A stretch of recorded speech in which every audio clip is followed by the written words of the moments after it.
এতিয়া মই দুটা কাহিনী ক'ম, তিনিটা। মই গাঁওবিলাকত সাধাৰণতে ঘূৰি ফুৰোঁ আৰু কিবা বাহিৰত মানুহ ওলাই থকা কিবা কৰি থকা দেখিলে সোমাই মাত লগাওঁ। এদিন এঘৰ মানুহত সোমালোঁ, দেখিলোঁ মানে বিলাহী একদম কৰি থৈছে, কিনাৰতে গৰু এজনীক খুৱাই আছে আৰু এটা মানুহে বস্তাত বিলাহী ভৰাই আছে। তো মই সোমালোঁ, সোমাই গম পালোঁ যে বলিন শৰ্মা কৃষকজনৰ নাম। মই কি হ'ল, বিলাহীবিলাক যে গৰুক খুৱাই আছোঁ, ইমান ধুনীয়া বিলাহী।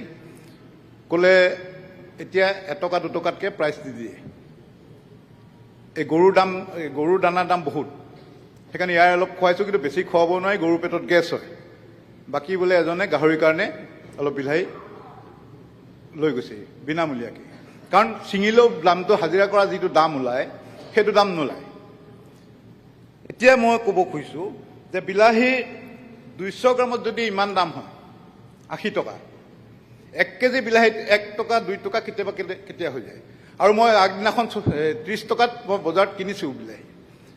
তে বজাৰত সেইদিনাখন 30 টকা দাম, মই 20 কিলোমিটাৰ আঁতৰতে খেতিয়কজনৰ ঘৰ, মই তাত গৈ পাইছোঁ যে 1 টকা 2 টকা দাম দিছে। মাজত কি কাৰণ সোমাই আছে?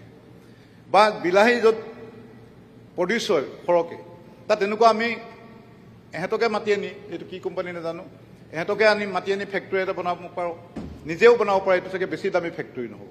আৰু ইয়াত অকল বিলাহী নাই চাগে, যেনেকৈ মাজা বনাবলৈ ৰঙালাও মিক্স কৰে, মাজাৰ যিটো হালধীয়া যে খাওঁ মেংগ'ৰ হেৰিটো, মেংগ' নাথাকে, তাত ৰঙালাও থাকে, ইয়াতো চাগে বেলেগ কিবা মিক্স দিছে সস্তীয়া বস্তু। 80 টকা। তো এইটোতো আৰামত আমি এই ৰেটটো একেটা ৰেটত ৰাখিব পাৰোঁ। এই বলিন শৰ্মা ইয়াকো ক'লে ৰঙালাওত যিমান লাভ কৰিছিলোঁ বিলাহীত চাফা দি দিলোঁ, চাফা হৈ গ'ল। এইবিলাক সমস্যা দূৰীকৰণ কৰিবৰ কাৰণে মই মাননীয় আমাৰ বিভাগক অনুৰোধ জনাইছোঁ, কাৰণ এনেকুৱা যদি সৰু সৰুকৈও ক'ৰবাত বনাই দিয়ে য'ত বিলাহী বেছি প্ৰডিউচ হয়, তেতিয়া এই সমস্যাটো সমাধান হয়। বা নহ'লে কৃষকে বোলে ইয়াত ডাইৰেক্ট ট্ৰাকত উঠাই লৈ যাব পাৰে, নিজৰ বিলাহী লুট কৰিলে, বাটত কোনো বাধা বিঘিনি নাই, গৈ ফেক্টৰীত বিকি দিলে। এনেকুৱা এটা লাইন আপ কৰি দিলেও এই বিলাহী প্ৰব্লেমটো সদায় প্ৰত্যেক বছৰে হয়, মই দেখোঁ। দ্বিতীয় কওঁ এটা মই কৃষি প্ৰধান যিবিলাক অঞ্চল সেইবিলাকলৈ গৈ থাকোঁ। এটা অঞ্চললৈ গৈছিলোঁ, লিকচন বুলি, আমাৰ বেবেজীয়া লিকচন। মোৰ 4 হুইল গাড়ী আছে, সেইকাৰণে যাব পাৰিছোঁ, মানে ৰাস্তা ঘাট ইমানেই বেয়া। তাত গৈ দেখিছোঁ এগৰাকী মানুহে এই নদীত পানী ভৰাই আছে 2টা বাল্টিঙত। মই গাড়ীখন ওচৰ পাওঁতে মানুহগৰাকী ৰাস্তা ক্ৰছ কৰিছে, মই তাতে ৰখালোঁ, কথা বতৰা পাতিলোঁ। মানুহগৰাকীৰ নাম লাবণ্য গগৈ। মই বোলো কি ভাত বনাবলৈ পানী আনিছে নেকি, পানীটো খুব চফা নেকি? আৰু নহয় বোলে, ভাত বনাবলৈ অনা নাই, আমাৰ খেতি পথাৰত দিবলৈ আনিছোঁ। মানে খেতিত কিবা এই ধৰক বিলাহী জলকীয়া এনেকুৱা ৰুই থৈছে। কিমান খেতি কৰে, মিক্স কৰি পেলাই 10 বিঘা খেতি কৰোঁ। এতিয়া 10 বিঘা খেতিত এগৰাকী মানুহে 200 মিটাৰ আঁতৰৰ পৰা, নদী গৰাও আছে, তাৰ পৰা পানী আনি দি আছে। তেতিয়া মই ক'লোঁ যে এইটোতো বহুত কষ্ট কৰা কাম কৰিবলৈ কৰি আছোঁ, যিমানখিনি পাৰোঁ আমি দিওঁ আৰু তেনেকৈ।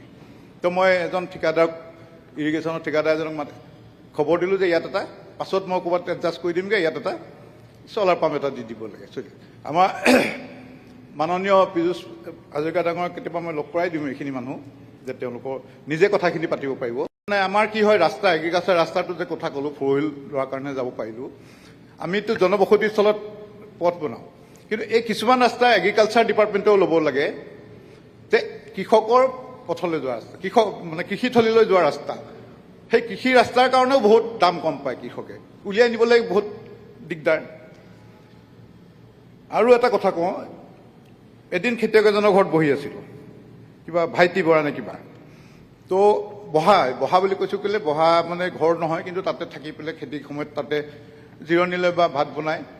তো খেতি এটাই দেখিলোঁ দুফালে, ধান খেতি নে কি খেতি আছিল, এটা খুব ভাল স্বাস্থ্য, এটা বেয়া স্বাস্থ্য। মই ক'লোঁ যে এইখিনি মাটি সাৰুৱা নহয় নে সাৰ নিদিলে নে? মানে ক'ল নহয়, এইটো মই নিজে বজাৰৰ পৰা কিনা, আৰু এইটো এগ্ৰিকালচাৰ ডিপাৰ্টমেণ্ট এতিয়া বেয়া। তেওঁলোকে বোলে দেৰিকৈ দিলে, সেইকাৰণে সময়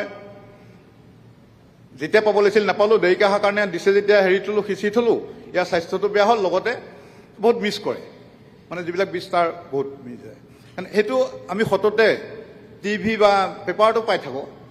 সেইকাৰণে এইখিনি বস্তু আমাৰ নতুন মন্ত্ৰী মহোদয়ক মই চাবলৈ অনুৰোধ কৰিলোঁ। আৰু চাওঁ, এতিয়া ফাৰ্মাৰ ৰেজিষ্ট্ৰেশ্যন কৰিছে, ঠিকে আছে। আগতে এটা ডাটাবেছ নাথাকে কৃষি অফিচবিলাকত, যে কোন কোন খেতিয়ক, সৰিয়হৰ খেতিয়ক কোন কোন, আলুৰ খেতিয়ক কোন কোন, মটৰ মাহৰ খেতি কোনে কোনে কৰে ফলত আচল খেতিয়কসকলেতো সময় নাপায় যাবলৈ কৃষি কাৰ্যালয়ত যাবলৈ সময় নাপায় আচল খেতিয়কসকলে যিসকলৰ কাম নাই ঘূৰি ফুৰে কৃষিৰ ওচৰত একেজন মানুহে চাওঁ যে স্প্ৰে মেচিন দিয়ে একেজন মানুহে প্ৰত্যেক বছৰে পায় এদিন মই এফালে গৈ থাকোঁতে মটৰ বনাই আছে ঘুগনি বনাই আছে ল'ৰাকেইজনে তো মানে আমি সুধিলোঁ সিহঁতক চিনি পাইছিলোঁ যে তহঁতি ক'ত পালি কি কেতিয়াবা খুলিছ ঘুগনি দোকান নাই একদম আহক খাই যাব বোলে ধুনীয়া ঘুগনি বনাইছোঁ আপুনি খাই যাব তাৰপিছত ইফাল সিফাল ঘূৰি ফুৰোঁতে এজনে ক'লে ক'ত কালি বোলে এগ্ৰিকালচাৰ অফিচৰ পৰা মটৰ এক বস্তা আনিছে আজি ঘুগনি বনাই আছে তাৰমানে আচল খেতিয়কজনে পোৱাগৈ নাই সেই ডাটা বেছটো লাগে কোনে কি খেতি কৰে মাৰি থাকিলে হ'ল কম্পিউটাৰত ভৰাই থাকিলেই হ'ল যিখিনিয়ে ভিৰ কৰি থাকে এগ্ৰিকালচাৰ মানুহখিনিও অশান্তি পায় দি মেলি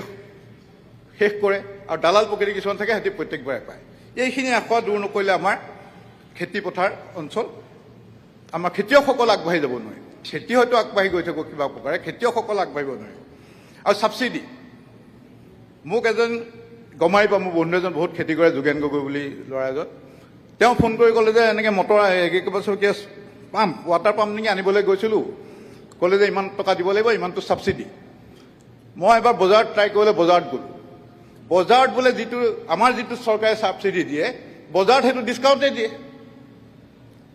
অলপ হেৰফেৰ হ'ব পাৰে তাৰ আমাৰ ছাবচিডিটো ডিছকাউণ্টহে আচলতে সেইটো দোকানীয়েও কেজেৰ কৰিলে সিমানলৈকে ডিছকাউণ্ট দি দিয়ে কৈছে এতিয়া মই বজাৰত লৈতো মোৰ বেছি ভাল চৰকাৰৰ লগত লেনা দেনা নাই কিবা কিবি চহী কৰা কিবা কৰা প্লাছ মোৰ যদি মটৰটো বেয়া হয় ইহঁতৰ মানুহ যাব বা মই ইয়ালৈ লৈ আহিলোঁ চৰকাৰৰ পৰা দিয়াটো ক'ত কি ক'ৰ পৰা আহিছে নাজানো সেইকাৰণে এই যি ছাবচিডি থকা বস্তুটো সেইটো আমাৰ চৰকাৰে চাব লাগে যে ডিছকাউণ্ট লৈ পেলাই কিনিব লাগে সেই ৰেটতে কৃষকক দিব লাগে ছাবচিডি তাৰ পৰা দিয়ক ডিছকাউণ্টটোকে ছাবচিডি কৰিব নোৱাৰে